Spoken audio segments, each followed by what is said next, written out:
Bosisi, yaze yabuhlungu inhliziyo yami ngani. Ubuhlungu engibuzwayo angazi ukuthi ngabuveza kanjani kimi.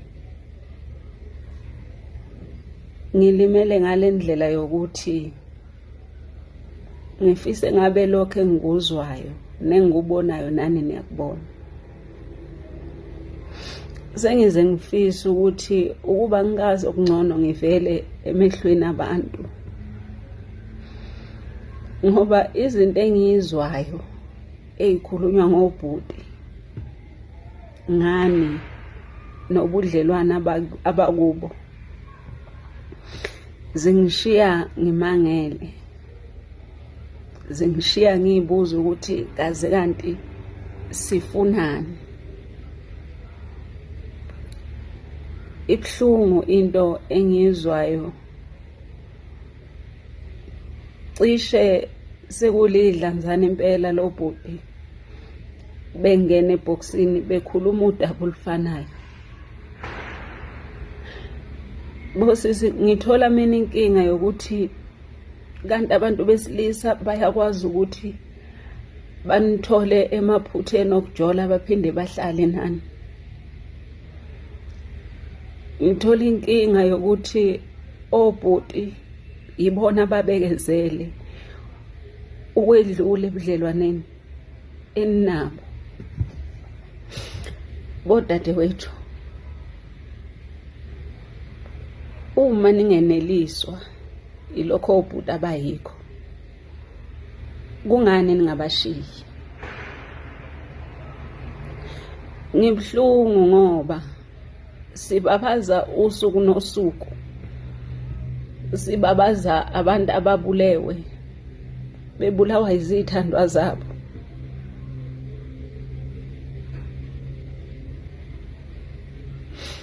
Ibhlungu lento eyenzekayo, ibhlungu into eniyenzayo niyenza kubantu besilisa. Noma ngabe kuthiwa ukhokhisa okuthile akakwenzile, kodwa indlela enenza ngayo ingitshela ukuthi lokho esisakubona kusekuncane kakhulu, kusazofiwa. Uma umuntu wesilisa esekuthande sisi waze wakwazi ukuthi akuxolele sekubambile ekufebeni kwakho, ukwazi lokho, uphinde futhi uqhubeke nokuhamba ngezicathulo ezinameva enhlizweni yakhe,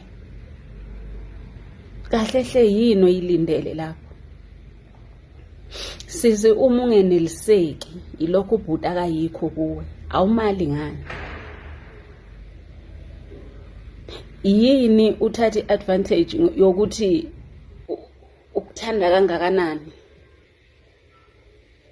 Ukukuthanda kwakhe umbona njengesilima, umbona njengomuntu engathi akaphili kahle. Awukubuki lokho akayikho njengothando. Okulandelayo lapho nifuna izinto ezingaphezulu kokwenza, bachutha obhuti bekhiphe konke abanakho.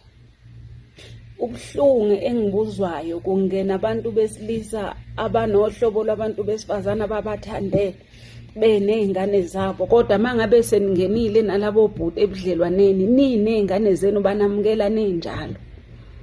Ekugcineni nini eningasafuna ezabo izingane. Bosisi, bekuyini kodwa ukuthi nike nilunge? Bekuyini ukuthi ke nenze nje ukulunga? Kanti nina nikhonjiswa kanjani ukuthi niyathandwa? Ngabe kanti anifuni khona yini ukuthandwa? Bafethu, into engiyiqaphelile nengiyiqaphelayo futhi ke kusho ukuthi kukhulu engisazokubona ukuthi imvamisa yalabo bhuti abalimalayo, obhuti abayithobile kakhulu, obhuti abanomoya ophansi abathi mangabe bekhuluma nawe umbona ukuthi lo bhuti ngendlela aphansi ngayo udinga umuntu ophansi ngendlela emangalisayo. Obhuti bayaveza ukuthi nina niyabashaya. Obhuti bayakuveza ukuthi niyabethuka baqhubeke bahlale nani. Obhuti bayakuveza ukuthi nina nibondlisa izingane. Nokuthi ke banondlela izingane abanye abakuphoqiwe ukuthi bekwenze lokho. Banenzela cishe yonke into ongayicabanga. Kodwa nithwele umqondo wokudlala ngabo. Uyazi into ebuhlungu efike yangizwisa ubuhlungu nje okunakho konke ukuthi ngizwe insizwa engabulokothu utshwala ithi owesifazane athandana naye uyadakwa, esedakiwe enza amaphutha, lawo maphutha alungiswe uye ubhuti futhi. Hawu nganza wethu bosisi, ningake nivuleleke yini mhlambe ngelinye ilanga ngake nisho ukuthi yini le eniyifunayo noma eniyifisayo, noma mhlambe sekwanele engqondweni zenu ukuthi nidinga isithembu esisemthethweni. Nifunani? Kungenzeka kube mhlambe senifuna kube yinini amadoda manje. Ibhlungu, ngizwakalisa nje ubuhlungu. Ngizwakalisa ubuhlungu engibubonayo nengibukayo futhi ukuthi ekugcineni umuntu ongatholanga ukuthi elulekwe ngalento mangabe ebhekene nohlobo lomuntu wesifazane olunje, ngoba obhuti ngayo yonke imizwa yabo bayanithanda. Akekho umuntu ongakwazi ukuthi axolele umuntu wesifazane omjolelile ebengenalo uthando. Bakhona abantu besifazane, abantu besilisa abathanda abantu besifazane ngalendlela engalinganiswa. Phezu kunjalo aniboni, phezu kunjalo nidlala ngemizwa yabo. Angibakhulumeli ingane zawethu ukuthi lento ngize ngithi manje angikhulume ngoba ungazi ukuthi bamemene obhuti ngendlela abangena ngayo. Ungazi ukuthi bayabizana ukuthi ake bangitshela into efanayo. Bafethu bosisi, yini ingane zawethu, yini konakelephi, konakelephi, konakelephi? Uma ngabe kuwukuthi umuntu awumthandi miyeke phela, uzoze naye edlule kuleyo nto, kuzoze kwedlule enhlizweni yakhe. Mina bengingazi ukuthi khona umuntu wesilisa okwazi ukuthanda umuntu wesifazane oyisidakwa. Bengingayazi-ke le. Mina bengingazi ukuthi umuntu wesilisa kanti uyakwazi ukuxolela umuntu efebile. Into bengingayazi le. Ngiyayithola lezi zinto ukuthi ziyenzeka. Ngiyayithola lento ukuthi iyenzeka bafethu. Angazi noma singaze sibuke wona amadliso, angikholelwa mina edlisweni ukuthi ngoba nisuke nibadlisile, cha. Bobhuti ngizobuye ngikhulume nani. Ngizobuye ngikhulume nani ngokwemizwa yenu nenkinga enibhekene nayo yokuthi uhlangane nohlobo lomuntu wesifazane ukuthi imizwa yakho imthande kakhulu.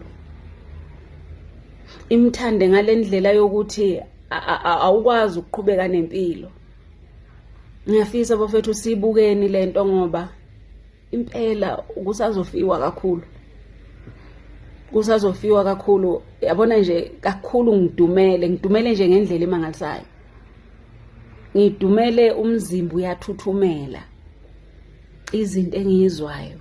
Awu bafethu. Hayibo bosisi, ake sibuyeni. Ake silungiseni. Sisicela ungene nawe eboxini. Uzwakalisa izinto ezisuke zikubanga ukuthi uzofike kulento. Sibukeni bafethu ukuthi kungayiwa kanjani phambili. Angazi, ngiyafisa ukuthi ngingenelele kulento ngoba abanye ngiyazi ukuthi balawulwa imimoya ethile. Abanye benu ugqugquzelana nabangani nokufuna nje izinto ezinkulu ezilapha ya. Ngiyafisa ukuthi sibukisane, ikakhulukazi ke kumuntu osefuna impilo eqondile. Asixoxeni ingane zakwethu. Ngimisela ukukusiza ngayo yonke.